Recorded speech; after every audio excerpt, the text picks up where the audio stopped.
বিসমিল্লাহির রহমানির রহিম। শুরু করছি মহান রব্বুল আলামিনের নামে, যিনি এই মহান বিশ্ব জগতের মালিক। আমি শুরু করছি। আজকে আমি রান্না করতেছি মুরগির মাংস, তাই ভাবলাম একটু ভিডিও করে আপনাদেরকে দেখাই। তো দেখেন, আলহামদুলিল্লাহ, আল্লাহর রহমতে ভালো আছে। আপনারা সবাই কেমন আছেন? ভালো আছেন? জানাবেন। আজকে পবিত্র শুক্রবার, চাইলে আপনারা বেশি বেশি করে দুরূদ শরীফ পড়তে পারেন। হাতে কাজ আর মুখে আল্লাহর নাম।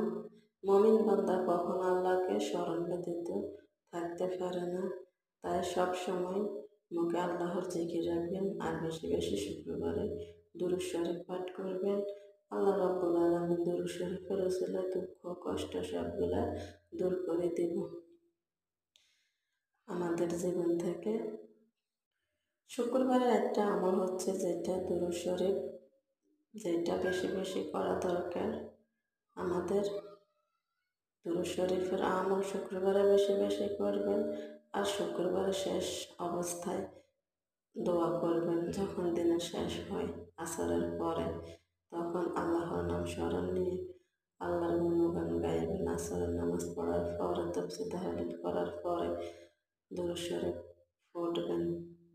আল্লাহ রাব্বুল আপনার যত সমস্যা আছে সব সমস্যার কথা আল্লাহ রাব্বুল আলামিনের কাছে বলবেন। আল্লাহ হয়তো দোয়ার মাধ্যমে আপনার সমস্যাগুলো সমাধান করে দেবে।